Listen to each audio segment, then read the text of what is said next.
The stars had always belonged to the galactic dominion. For 11,000 years, 17 species had carved their names into the fabric of the universe. They had built megastructures that dwarfed solar systems. They had ended wars with the push of a single button. They had watched civilizations rise on distant worlds and quietly, efficiently, ensured that none of them ever rose too far. They were gods, they simply hadn't announced it yet. So when the Deep Range Observatory on the edge of the Orion Arm flagged an unusual signal, no one in the council chamber panicked. High Counselor Vrethsa of the Cathari species leaned forward in her ancient bone-carved chair and studied the holographic readout with the mild curiosity of someone inspecting an insect on their windowsill. Humans, her aide whispered, pulling up the file. Third planet of a single yellow star, carbon-based, bipedal, remarkably short-lived, 80 to 90 rotations around their sun on average. And they're expanding, Vrethsa asked. They've reached their moon, their neighboring planets, they're building structures in orbit, the aide hesitated. A great many structures, Counselor. The chamber buzzed softly. 17 species, 17 sets of eyes on 17 screens, all watching the same grainy footage from a probe that had quietly slipped into the outer edges of humanity's solar system.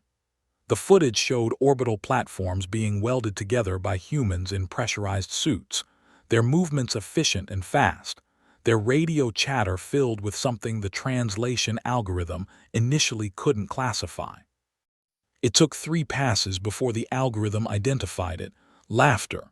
They were laughing while they worked. Primitives, said Counselor Dune of the Larathi, his translucent fins rippling in amusement.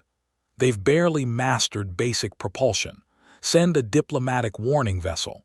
Let them know the shape of things. The motion passed 17 to 0.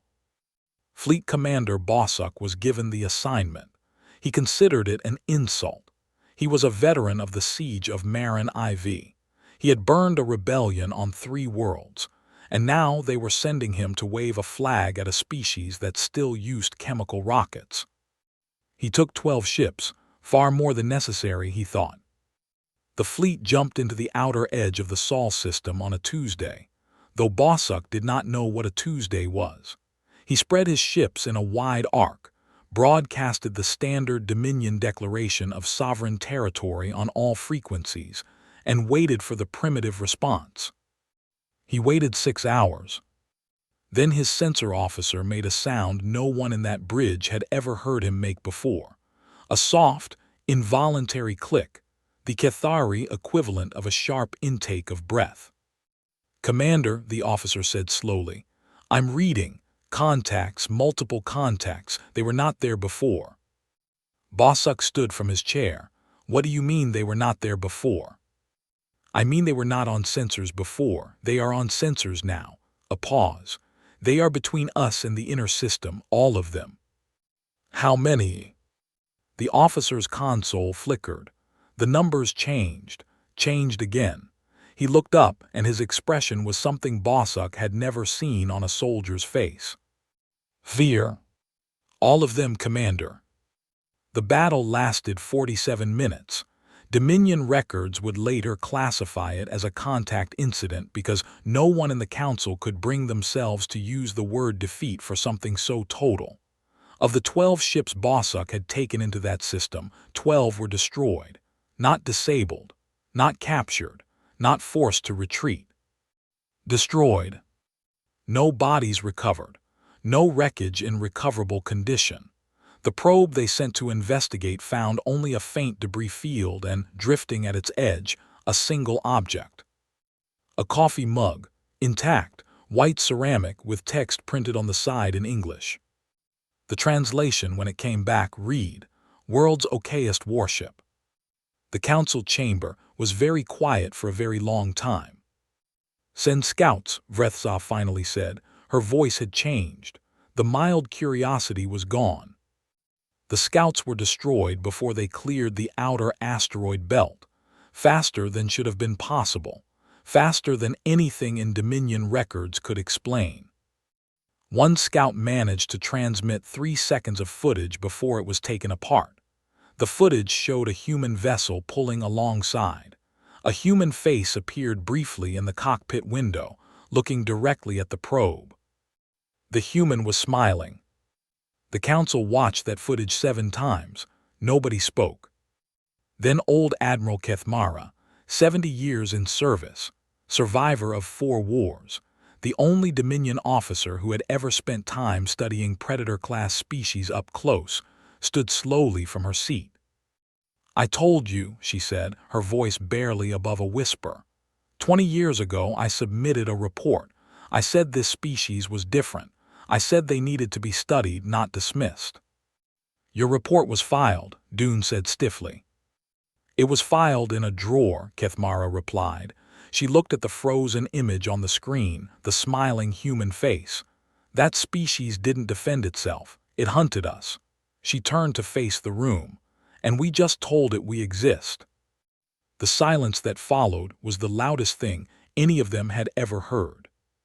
By the end of that session, the vote was unanimous. Not for diplomacy, not for study. They would send the Apex Fleet, the greatest military force ever assembled in 11,000 years of Dominion history, enough firepower to crack a moon and boil an ocean. They would end this quietly, before anyone else found out. They were still thinking like gods. They had not yet understood what they were dealing with. Intelligence Director Sonvale had not slept in 9 days. This was unusual for a Methari, a species biologically capable of functioning on 2 hours of rest per cycle. But sleep required a quiet mind, and Sonvale's mind had not been quiet since the moment Bossuk's fleet stopped transmitting. He sat in the center of the Dominion's most secure analysis chamber, a room buried 3 levels beneath the Council's grand hall, stripped of decoration, lit in cold blue, surrounded by screens that covered every wall from floor to ceiling. Each screen showed data, fragments, pieces of a puzzle that refused to assemble itself into anything comfortable. He had sent 43 probes into human space in the weeks following the initial incident. 8 had returned with partial data. 35 had returned as debris, not disabled, not shot down cleanly, taken apart in ways that suggested the humans knew exactly how each probe was constructed and had disassembled them accordingly, as if curious about the components. The 8 that returned had done so only because Sonvale had equipped them with an experimental passive drift protocol. No active signals, no propulsion, just silent observation. Those 8 had managed to capture fragments, seconds of footage, scattered readings. He had watched those fragments hundreds of times. The first thing that disturbed him was the speed. Human vessels moved at accelerations that, by every known law of biology, should have turned their crews into paste. Yet the intercepted communications during Bossuk's incident had included what the algorithm identified as complaints about turbulence, not death, not incapacitation. Complaints, as if the acceleration was uncomfortable but manageable, as if their bodies were simply built differently than anything the Dominion had catalogued. The second thing was the coordination. Bossuk's 12 ships had been spread across a wide arc, a standard defensive formation designed to prevent encirclement.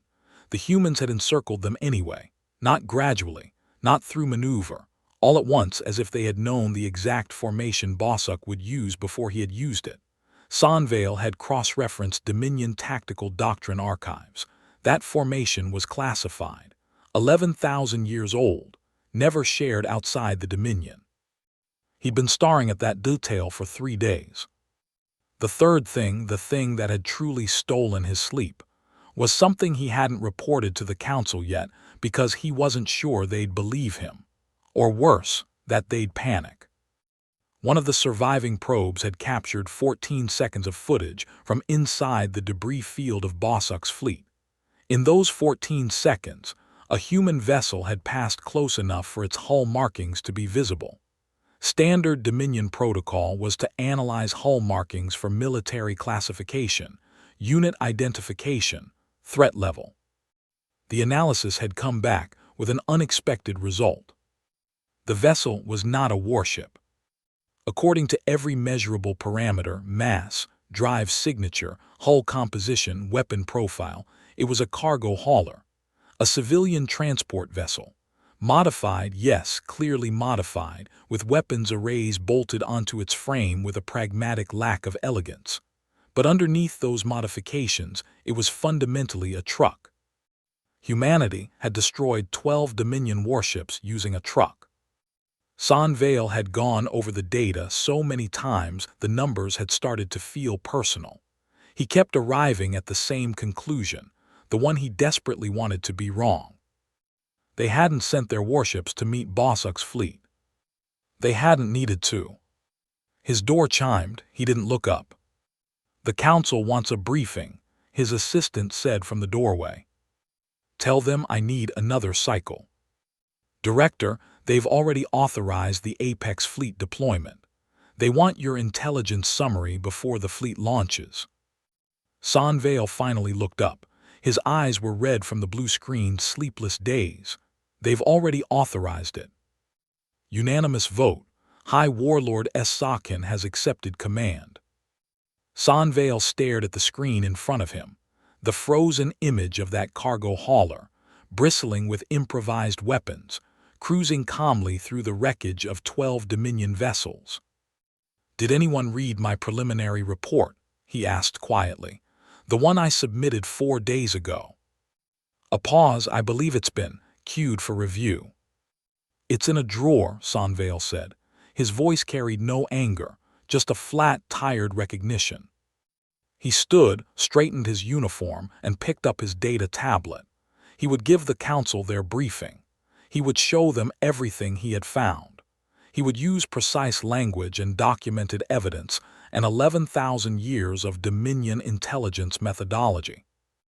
And they would send the Apex fleet anyway, because they were gods, and gods did not retreat from primitives.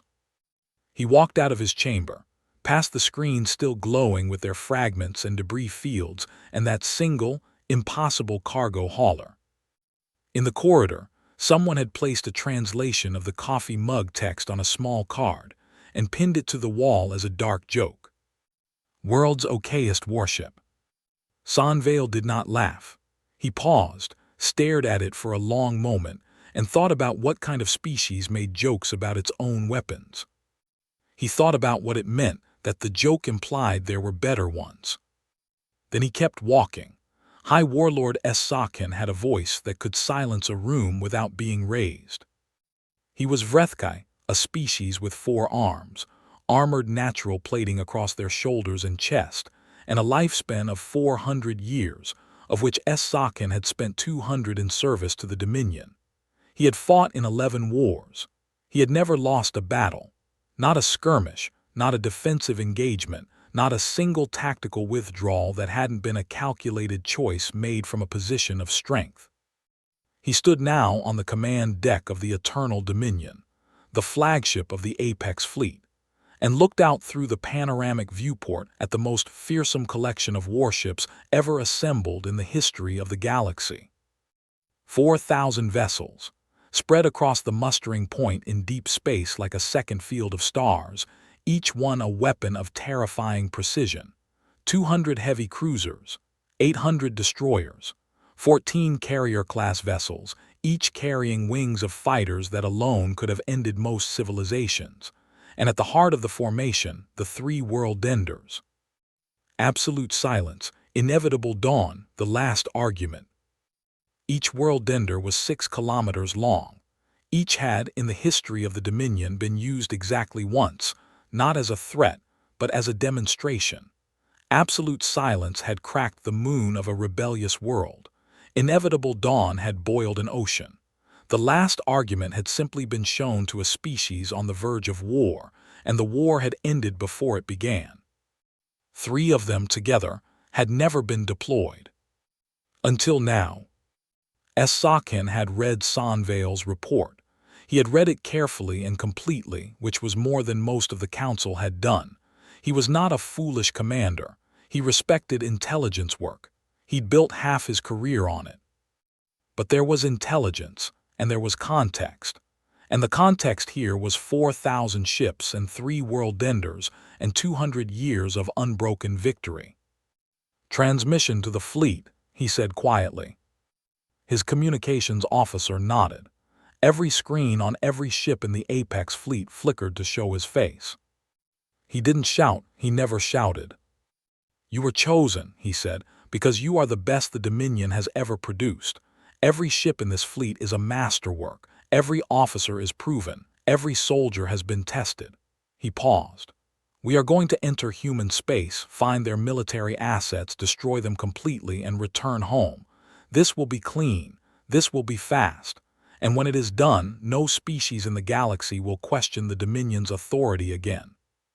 He ended the transmission. His second-in-command, Sub-Warlord Heath, stepped up beside him. Heath was younger, only 90 years old, and had the nervous energy of someone who had done their homework. "The intelligence report flagged several anomalies," Heath said carefully. "The acceleration profiles, the tactical." "I read the report," Esakin said. "In the cargo hauler." "I read the report, Heath." A pause and Esakin looked out at his fleet. 4,000 ships, 3 world-enders, 200 years of victory. A cargo hauler with bolted-on weapons defeated a warning fleet of 12 ships sent by a commander who expected no resistance and made no preparations. He turned to Heath. "I expect resistance. I have made preparations. There is a difference." Heath nodded slowly. He didn't look entirely convinced, but he nodded. The jump coordinates were locked in. Every ship in the Apex fleet spooled their drives simultaneously. A sound, if there had been sound in space, that would have been felt in the bones of planets. They jumped. They emerged at the edge of the Sol system in perfect formation. A wall of steel and firepower 3,000 kilometers wide, every sensor array active, every weapon system charged, every crew member at battle stations. Esakin looked at the sensor screens. Nothing. No defense fleet. No orbital stations broadcasting warnings. No response signals on any frequency. Just the distant yellow star and its quiet planets and the patient dark between them. "Passive scan," Esakin ordered. The results came back clean. The system appeared, for all sensor purposes, completely undefended. Not a single military vessel on scope. Sub-Warlord Heath looked at the screens and then looked at Esakin and said nothing. He didn't need to. His expression said it clearly enough. "This is a trap." Esakin studied the readings for a long, careful moment. He thought about the cargo hauler. He thought about Bossuk's fleet disappearing without a single distress signal. He thought about 35 probes taken apart with what seemed like deliberate curiosity. "Active scan," he said. The results came back clean again. He stood in silence for 11 seconds, Heath counted, then gave the order to advance. The Apex fleet moved forward into human space like a closing fist. 4,000 ships in perfect formation. The 3 world-enders at the center like dark moons. Every sensor array screaming into the silence and hearing nothing back. They advanced for 6 hours without contact. Then Heath's console chimed, a single reading, then another. Then his entire board lit up like a dying star. "Contact," Heath said. His voice was very controlled. "Multiple contacts, bearing," he stopped. "All bearings," he finished. Esakin turned to look at the screen. The contacts were not coming from ahead. They were not coming from the flanks. They were coming from everywhere above, below, behind, between the ships of his own fleet, from positions that should have been empty space, from coordinates that his sensors had declared clean 6 hours ago and clean again 30 seconds ago. "How long have they been there?" Esakin demanded. Heath checked again, looked up. "We don't know," he said.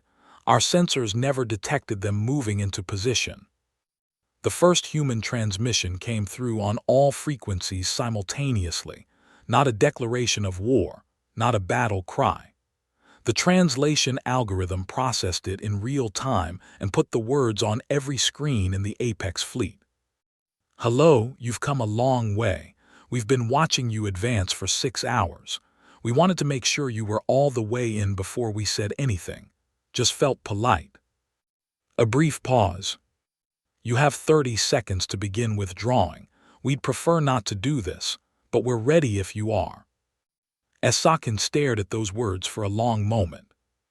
Then he gave the order to fire. He would later, in the broken, hollow weeks of his recovery, replay that moment endlessly. Not with regret, with a kind of stunned professional bewilderment, the feeling of a craftsman who has encountered a material he doesn't understand and cannot work. Because in the seconds after he gave that order, the Eternal Dominion sensors showed something that was not in any tactical database, not in any intelligence file, not in any record from 11,000 years of Dominion warfare.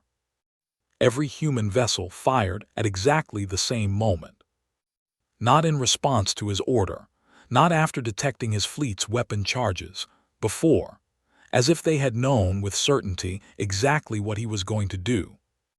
As if they had been counting on it. The escape pod tumbled out of the debris field on a Wednesday morning. Not that time meant much at the edge of human space, but the Dominion rescue vessel that found it was running on standard cycle time, and the officer who spotted it on sensors logged the contact at 600 ship time with the precise, automatic professionalism of someone who was working very hard not to think about where they were or what had happened here. Lieutenant Sanaya, no relation to the intelligence director, though she'd been answering that question for her entire career, brought the rescue vessel to a careful stop 300 meters from the pod and studied it on visual. It was a standard Dominion emergency escape pod, model VII, crew capacity 4, built to survive the destruction of a capital ship. The hull was scorched along one side in a way that suggested proximity to something very hot. The distress beacon was transmitting on a low, weak signal, partially damaged. It had been drifting for, by her estimate, 11 days. "Life signs?" she asked. Her scanner operator looked up with an expression she couldn't quite read. "1. Vrethkai, vital signs are present but irregular. Whoever it is, they've been in there a while." They brought it aboard and cut the hatch open, and the smell that came out was something Sanaya would never quite be able to describe and would never fully forget. The smell of 11 days sealed in a small metal box, yes, but also something else. Something that made everyone in the recovery bay take a small, involuntary step backward. It was the smell of absolute terror, held for 11 days with nowhere to go. High Warlord Esakin was inside, strapped into the survival harness, all 4 arms pulled tight against his body. 3 of those arms were gone below the elbow, cleanly, surgically removed by something that had cauterized as it cut. The wounds were old, already beginning the early stages of healing. His eyes were open. They had been open for a long time. His rank insignia was still on his collar. His ID chip still registered his identity. There was no question who he was. There was no question what he had been. What he was now was harder to define. The medical team worked on him for 2 hours. He did not resist. He did not speak. He did not blink at the lights or flinch at the needles or acknowledge the ship's doctor in any way. He lay on the table and stared at the ceiling with the fixed, patient attention of someone listening to a sound that no one else could hear. Then, without any external prompt, without any change in his vital signs, he turned his head and looked at the ship's doctor. "They were waiting for us," he said, "inside the dark." His eyes closed. He was unconscious before the doctor could respond. Lieutenant Sanaya submitted her recovery report, and then sat in her small cabin for 40 minutes before she could bring herself to do anything else. Outside, the debris field stretched for hundreds of thousands of kilometers. She had flown through it to reach the pod. She had seen it with her own eyes, had processed the scale of it in the way that the mind processes things too large for immediate comprehension, in pieces, never quite all at once. Hull sections the size of city blocks, drive cores still glowing faintly in the cold. Fragments of what had been, 3 weeks ago, the most powerful war fleet ever assembled. 4,000 ships. She had done the mental arithmetic on the flight in, unable to stop herself. 4,000 ships, averaging crew complements of between 200 and 2,000 depending on class. The Worldenders alone carried 12,000 each. She had flown through what remained of somewhere between 800,000 and 1.2 million Dominion crew members, and found one survivor. And he had been missing 3 arms and his mind. The Council received her report and the medical team's assessment within hours. By the time Sakhin was transferred to a secure medical facility, the Council had already sent 3 additional recovery vessels into the debris field under heavy escort. The pilots of those vessels would also require significant psychological support afterward. What they found, cataloged, and attempted to understand in the weeks that followed painted a picture that Intelligence Director Sonvale would describe in his official report with the careful, precise language of a professional who knew that the words he chose would outlive him. The Apex fleet had not been outgunned. It had not been outmaneuvered, at least not in any conventional tactical sense. It had been undone, systematically, comprehensively, with what the recovered battle data suggested was a degree of preparation that had begun not when the fleet launched, not when it jumped to the edge of the system, but weeks before. The humans had known the fleet was coming. They had known its size, its composition, the identities of its commanders, its tactical doctrine, and apparently its precise jump coordinates. They had spent those weeks not building defenses, not scrambling reinforcements. They had spent those weeks setting a table. The recovery teams found in the wreckage of the flagship Eternal Dominion the ship's battle recorder, a device designed to survive anything short of a stellar event. The recorder was intact, undamaged, left, it seemed, exactly where the humans had known the recovery teams would look. They had left it on purpose. Sonvale held the recorder in his hands for a long time before plugging it in. He thought about what kind of people left a battle recorder for their enemies to find. He thought about what message they were sending with that act. He thought it was probably not a comforting one. He plugged it in anyway. The council chamber was dark except for the projection. Every seat was filled. 17 representatives, all the senior admirals who still had the clearance and the composure to be present. Intelligence Director Sonvale stood at the front of the room, and for the first time in his career, he did not have notes. He did not need them. He had watched this footage so many times he could have narrated it from memory. He wasn't sure that was a good thing. "What you are about to see," he said quietly, "is the complete battle recording from the Eternal Dominion, from the moment of first contact to the moment the recorder's housing was breached by a hull rupture.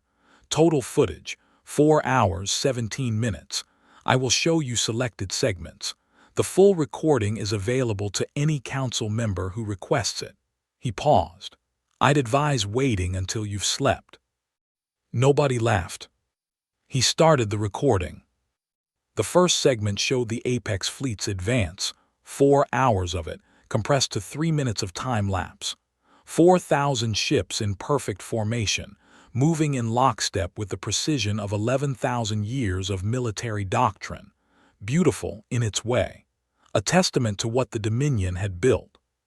During this entire advance, Sonvale said, human vessels were present in the system. We know this from subsequent analysis of the recorder's passive sensor data, which was not being actively monitored at the time. He clicked to a filtered view. Small contacts, barely visible, moving in the spaces between stars, slow, patient, invisible against the background radiation of deep space. They were watching the fleet advance for 6 hours, tracking every ship's position, confirming formation patterns, recording response times. Counselor Dune's fins had gone still. They were calculating our formation's weaknesses. They were confirming what they already knew, Sonvale corrected. We believe the information was obtained well before the fleet launched. He let that sit for a moment, then he moved to the second segment. The engagement itself. It was difficult to watch in ways that had nothing to do with the violence. It was difficult to watch because it looked organized. Human strikes came from coordinated vectors in waves that were not random, not opportunistic, but sequential, as if each wave was responding to the Dominion fleet's adaptation to the previous one, faster than the Dominion fleet could adapt, as if the humans were always 3 decisions ahead. The Eternal Dominion's bridge crew could be heard on the audio track, shouting coordinates, status reports, increasingly desperate tactical adjustments. "Note the acceleration," Sonvale said. He paused the footage and highlighted 3 human vessels performing a flanking maneuver. These vessels are sustaining 14 gravities of continuous acceleration. Our own fighters are rated to a maximum of 9 gravities before crew incapacitation. The biological tolerance required to remain functional at 14 gravities sustained does not exist in any species the Dominion has catalogued. He unpaused the footage. The humans managed it. We don't currently know how. A heavy silence. The boarding action, he continued, moving to the third segment. This is where the world-ender absolute silence was lost. The footage was from a secondary camera on the Eternal Dominion's hull. It showed the 6-kilometer dreadnought, 300,000 kilometers distant, under fire from multiple directions. It also showed something that made Admiral Kethmara close her eyes for a moment. Small vessels, very small vessels, the size of shuttlecraft, attached themselves to the Absolute Silence's hull at 17 points simultaneously. The hatches they cut through were not emergency airlocks, not cargo bays. They were maintenance access panels, panels whose locations were on no publicly available schematic. "They had our ship's blueprints," Sonvale said. The words landed in the room like dropped stones. "We don't know how. The Absolute Silence was built in a classified shipyard and its schematics were held at the highest security level. The humans cut through the correct panels, navigated to the correct corridors, and reached the drive control room in 11 minutes. He looked at the screen. The ship's internal security forces engaged them immediately. The engagement lasted 34 minutes. The humans won. "How many of them?" someone asked from the back of the room. "How many what?" "How many humans in the boarding party?" Sonvale checked his notes out of habit, though he knew the answer. The internal camera footage, before the system was taken offline, shows 22 humans. He paused. Against a security force of 340 Dominion soldiers on a ship designed to resist exactly this kind of assault. The silence this time was longer. "The communications," he continued, moving to the final segment. "Throughout the battle, we intercepted human communications between vessels.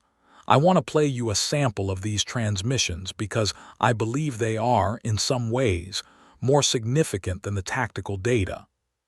He played the audio. The quality was rough, intercepted communications always were, but the translation was clear. Human voices, multiple frequencies, the sounds of a battle in the background.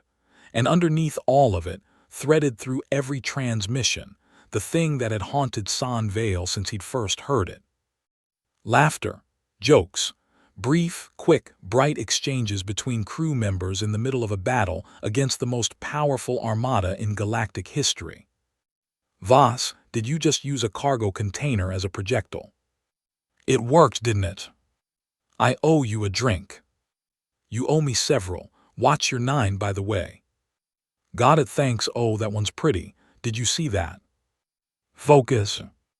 "I am focused. I'm focused, and it was still pretty." Sonvale stopped the playback. The room was completely still. "They were not afraid," he said. He wasn't reading from notes. He was just telling the truth. In 4 hours of battle footage, against a fleet that should by any rational calculation have been undefeatable, there is not a single moment of panic in any intercepted communication.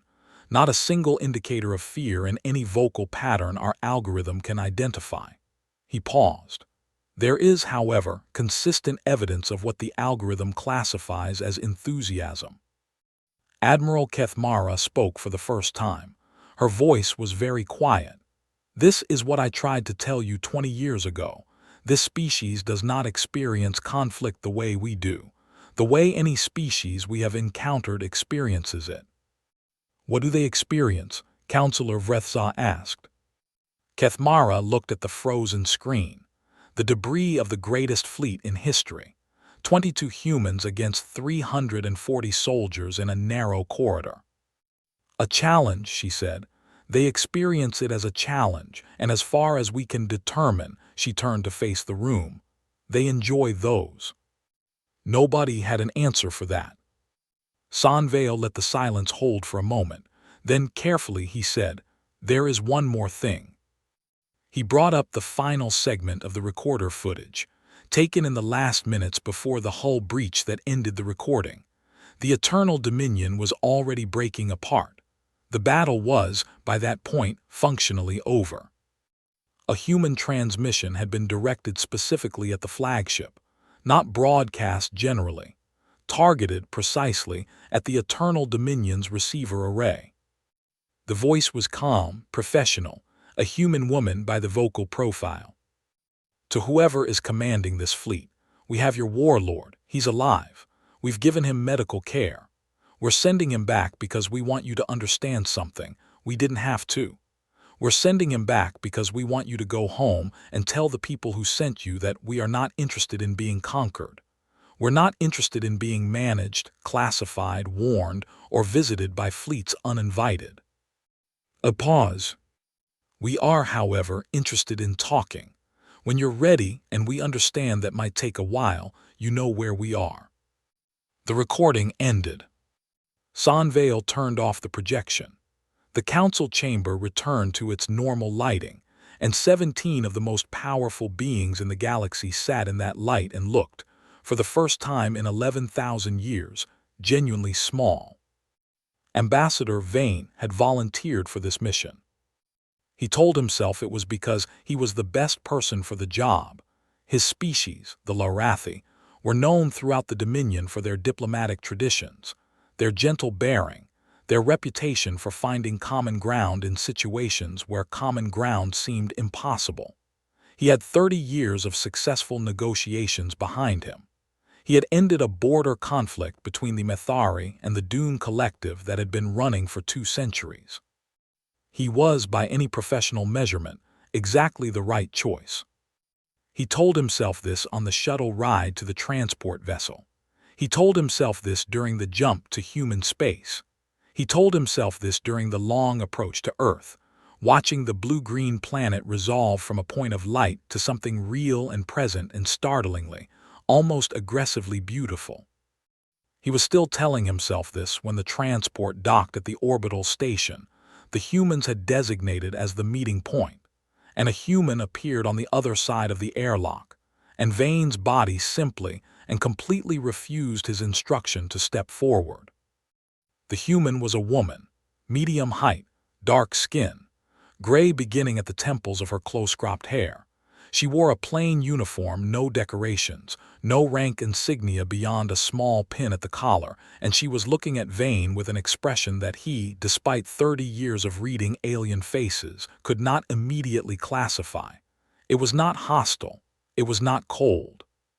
It was interested. She was looking at him the way someone looks at a new book they've been wanting to read. Ambassador Vane, she said. Her translator collar, she was wearing a Dominion Standard translator collar, he noticed, which meant someone had given her one or she had acquired one, rendered her words in clean, accented Larathi.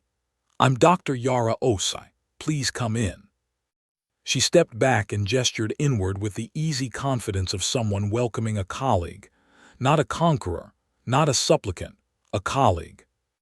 Vane stepped forward. His legs worked after all. The station was nothing like a Dominion facility. It was functional, every surface serving a purpose, but the aesthetic was different in a way that was hard to articulate. Warm colors, soft lighting, Photographs on the walls, actual physical photographs, printed and framed, showing humans in various environments, smiling. Many of them smiling. She led him to a small meeting room and gestured to a chair. On the table between them, she placed a pot of something hot that smelled complex and slightly bitter. "Tea," she said. "It's a human beverage. I wasn't sure what you'd be comfortable consuming, so I've also prepared alternatives, but tea seemed like the right thing to start with." She poured 2 cups without waiting for his response, not presumptuously, but with the calm efficiency of someone whose hospitality was not conditional on permission. He accepted the cup. His hands were trembling slightly. He hoped she couldn't tell. "Dr. Osai," he said, choosing her title over her role because it seemed more direct. "I want to begin by expressing." "You don't have to apologize," she said. She said it gently, without any edge, just a statement of fact. "I understand there's probably a prepared opening that involves expressing regret on behalf of the Council for the unauthorized entry into sovereign human space. You don't have to deliver it if you don't want to. I've already read the Council's position paper." Vane blinked. "How did you?" "We've been monitoring Dominion communications for about 14 years, she said. She wrapped both hands around her cup. "Not all of them, we're not omniscient, but the major council transmissions, the military coordination channels, some of the intelligence traffic." She looked at him steadily. "We knew the warning fleet was coming 6 weeks before it arrived. We knew the Apex fleet was being assembled. We knew your council voted unanimously." A pause. "We knew you were coming before you did." Vane set down his cup. He needed both hands to be steady for a moment. "Why," he said carefully, "didn't you make contact? If you knew, if you had been monitoring, you could have reached out, prevented all of." "We tried," Dr. Osei said. There was something in her voice now that hadn't been there before, not quite grief, something quieter and older than grief. 14 years ago, we detected your observation probes in our outer system. We sent a response signal, standard mathematical sequencing, the universal first contact protocol." She looked at him. "Do you know what your intelligence division classified that signal as?" He didn't. He was already sure he wasn't going to like the answer. "Background noise," she said, "dismissed as probable stellar interference, filed, I'm told, without review." She picked up her cup again. "We sent 3 more signals over the next 4 years, all dismissed. Then you sent a fleet." Vane closed his eyes briefly. He thought of Sanvale and his reports in drawers. He thought of Kethmara's warnings over 20 years. He thought of the architecture of assumption that the Dominion had been building for 11,000 years, so tall by now that nothing from outside could be seen over the top of it. "We should have been wiser," he said. "Yes," she agreed without softening it. "You should have been, but here we are." She set down her cup. "So, let's talk about what happens next." And that was when Vane understood something he hadn't fully grasped from the battle footage, from the intelligence reports, from the political analysis he'd read on the journey here. He'd been thinking of this meeting as a negotiation, 2 sides, calculating advantage, maneuvering toward the best possible outcome. Dr. Osai wasn't negotiating. She already knew what the outcome was going to be. She had known before he arrived. She'd had 14 years of intelligence data and 4,000 destroyed ships and a recovered warlord and a council in shock, and she had sat down with him and offered him tea because she was generous in her certainty, not cruel with it. "What does humanity want from this?" he asked. She looked at him for a long moment. Outside the viewport, Earth turned slowly, blue and patient. "The same thing we've always wanted," she said. "To be left alone when we want to be, to explore when we want to understand things, and to never, ever be on the receiving end of an uninvited fleet again." She smiled. It was warm and genuine, and it did not reach her eyes in the way that comfort reaches eyes. It reached them the way certainty does. "That's not a threat," she added. "I just want to be clear about where our lines are." Vane nodded slowly. "And in exchange?" She tilted her head. "In exchange, you'll have us," which, Considering what happened to your Apex fleet, I think you'll find is a significantly more valuable arrangement." He drank his tea. It was, despite everything, quite good. The council chamber had held many difficult sessions in 11,000 years. There had been the session of the Broken Covenant, when the Dune Collective had seceded and 3 decades of war had begun. There had been the Night of Empty Chairs, when plague had taken 7 representatives before a cure was found. There had been the Long Silence, when the Dominion had discovered a dead civilization on a distant world, a species that had clearly been far more advanced than anything in the Dominion, and spent 2 years confronting the possibility that something had ended them. This session did not have a name yet. It would, eventually. History had a way of naming the moments that changed everything. High Warlord Sakhan stood at the center of the chamber. He stood because he chose to. He had been offered a chair and refused it. He had refused it because he did not think he deserved the comfort of sitting down for what he had to say. His 3 missing arms had been replaced with prosthetics, the best the Dominion could produce, fully functional, responsive. He wore them, but they weren't quite his yet. He kept his original arm, the one that remained, folded across his chest, and the prosthetics hung at his sides like borrowed things. He spoke for 93 minutes. He spoke without notes, without aid, without interruption, because no one in the room was willing to interrupt him. He had been in the battle. He was the only survivor who had been in the battle from the command level, and his testimony was a thing that everyone in the room understood they would be measuring themselves against for the rest of their careers.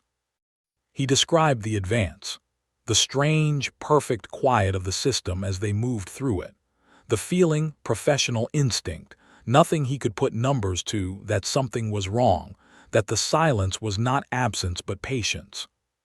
He described the moment of contact, how fast it had been, how total, how there had been no exploratory exchange, no probing strikes, no building engagement. The humans had not tested the fleet's defenses. They had hit everything simultaneously as if they had already finished the test before the battle began. He described watching his ships, the ships he had commanded, the ships whose crew members he had briefed personally, whose junior officers he had trained over the course of a decade of peacetime, disappear from his sensor display. Not over hours, over minutes, group by group, bearing by bearing, gone. "They did not fight the way we fight," he said. His voice was steady. He had worked very hard on keeping it steady.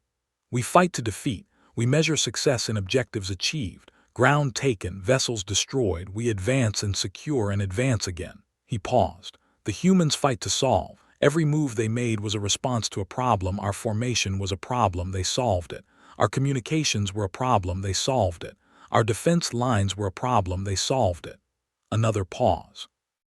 They treated the entire battle as a series of engineering challenges, and they were very, very good engineers. Counselor Dune's fins, usually in constant subtle motion, had been still since Sakhan started speaking. "Tell us about the boarding," Kithmara said. She asked it not unkindly. She asked it because she knew he needed to say it. Sakhan's jaw tightened. The absolute silence was boarded by 22 humans. I watched it on the secondary hull cameras. I watched them cut through the maintenance panels, the correct panels, the ones that our own crew would have used in an emergency, the ones that weren't on any schematic that should have been accessible, and I watched the indicators go dark, one by one as they moved through the ship. He looked at the floor for a moment, just a moment. 34 minutes. The ship had 340 security personnel. They were trained, armed, prepared for exactly this scenario. 22 humans in enemy territory in a ship they had never been aboard took them in 34 minutes. He looked up. "I want you to understand what I am telling you, not that our soldiers performed poorly. They didn't. They were everything we trained them to be. I want you to understand that it wasn't enough, that nothing we know how to build would have been enough." The chamber was absolutely silent. "When the Eternal Dominion began to fail," Sakhan continued, "I entered an escape pod. I was not alone. 3 of my senior officers were with me. We launched successfully." He stopped, started again. We were intercepted by a human vessel. They boarded the pod. His voice remained steady through what appeared to be significant effort. They did not harm us. They examined the pod and its systems thoroughly, professionally, as if cataloging components, and then two of them provided medical attention to one of my officers who had been injured. They were efficient and calm, and they spoke to each other the entire time. "What did they say?" Vane asked. He had been given observer status for this session and sat in the gallery above. "Jokes," Esakin said. The word came out flat, not with humor but with the weight of a thing he still hadn't entirely processed. They joked with each other while treating a wounded enemy officer in a hostile engagement pod, surrounded by the wreckage of 4,000 ships. He looked at the council. Then they removed my 3 junior officers carefully without injury, and they removed 3 of my arms. He held up his prosthetics briefly, cleanly, surgically, using tools they had brought with them, as if they had expected to need them. His jaw worked. I believe they took the arms as a message, a demonstration that they could have taken more and chose not to. He lowered his arms. Then they put me back in the pod, repaired the distress beacon, set a drift trajectory that they calculated would bring me to the edge of the system within 11 days, and left. No one spoke. As they departed, he said, one of them through the viewport before their vessel moved away, held up what I later learned is a human gesture of farewell. He paused and smiled. He stood there in the silence for a moment longer. Then he said the thing he had been working up to for 93 minutes. "They let me live. They repaired my beacon. They sent me home with a message." He looked around the room. "They were not afraid of us finding out what they are capable of. They wanted us to know. They wanted us to bring that information back." He paused one final time. "And I believe the reason for that is that they are still, even now, giving us an opportunity to make a different choice than the one we made before. They are patient." He closed his eyes briefly. "We should not test that patience again." There was a long pause. Then from the back of the chamber, one voice, low, steady, furious. "We should finish what we started, build another fleet, larger every ship we have, end this before." The sound of Kithmara's fist on the table cut him off. Not loud, just final. "That," she said, "is precisely what they expect someone to say, and they are prepared for it." She reached into her document file and pulled out a single sheet. This was recovered from the Eternal Dominion's battle recorder, a transmission sent directly to these council chambers with our coordinates, which are classified during the height of the battle, before we had any idea the battle was going the way it was. She read it aloud. "To the Galactic Dominion Council, we know where you are. We've known for 8 years. We've never transmitted there before because we're not interested in threats. We're transmitting now because we'd like you to have accurate information when you make your next decision. We're ready to talk whenever you are. Try not to send any more fleets. We're running out of room to park them." She set the sheet down. "They've known where we are," she said, "for 8 years, and they have never in 8 years used that information offensively." She looked around the room. "The question before this council is not whether we can defeat them. We cannot. The question is what kind of relationship we want to have with a species that has shown us, repeatedly and at considerable cost to ourselves, that they would prefer not to be our enemy." The vote, when it finally came, was 14-3. Humanity would be invited to the table. The ceremony took 6 months to arrange. Not because of logistics, though the logistics were significant, involving the coordination of 17 species diplomatic protocols, security arrangements for a meeting that would take place in Dominion headquarters for the first time with a non-Dominion species present, and the small but surprisingly contentious debate over where at the great table humanity's seat should be placed. The 6 months were because of adjustment, because the Dominion was 11,000 years old and its processes moved slowly, and its pride moved slower still. Because there were 3 counselors who had voted against the invitation and who needed to be brought, if not to enthusiasm, at least to professional acceptance. Because the intelligence agencies needed time to prepare briefings on everything they still did not know about humanity. which turned out to be a briefing of extraordinary length. Sanvale wrote most of it himself. He found the work steadying. There was something almost peaceful about assembling, carefully, all the things that were unknown, treating ignorance not as a failure, but as a map of territory still to explore. He had recovered his sleep. He had also, in quiet moments he didn't mention in official reports, found himself reading human literature. A species, it turned out, that had been telling itself stories about exactly this kind of moment, first contact, the meeting between civilizations, for centuries before it happened. He found the stories surprisingly accurate in their emotional texture, if not their tactical details. Humanity had been imagining this moment for a very long time. They had been thinking about what they wanted to be when it came. He thought that probably explained a lot. The day itself arrived on a clear morning at Dominion Central Station, humanity's term for morning having made itself oddly useful in a station that maintained a standard light cycle. Representatives of 17 species filed into the grand chamber, which had not been reconfigured in 11,000 years and had been subtly, carefully reconfigured now. 18 seats at the table. The new seat was identical to the others. Someone had made sure of that. Dr. Yara Os walked in with 3 other humans, 2 advisors and a young man who appeared to be taking careful mental notes on absolutely everything, which Sanvale found charming in a way he couldn't entirely articulate. She wore the same kind of plain uniform she'd worn when she met Vane. No decorations, no ceremonial additions. Everyone else in the room was wearing their finest. She took her seat without ceremony, looked around the table taking in the 17 species, the 11,000 years of accumulated gravity, and appeared, as far as Sanvale could tell, genuinely interested and completely at ease. Councillor Vrethsa opened the session. The formal words were traditional, ancient, designed for occasions of significance. They took 12 minutes to deliver. Dr. Osai listened with complete attention throughout. Then came the first direct question, from Councillor Dune, still processing, still adjusting but professional enough to ask it directly. Dr. Osai, humanity has been invited to join the Galactic Dominion as a founding protector, a designation created specifically for this occasion. We want to understand, what does humanity want from this partnership? The chamber was very still. She looked at Dune, then at Vrethsa, then slowly around the room, not performing it, just actually looking, meeting the eyes of 17 species in turn, the way someone does when they want to make sure they're talking to everyone and not just the person who asked.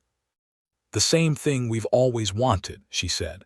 Her voice was clear and unhurried in the way that comes naturally to someone who isn't afraid of the silence before or after words.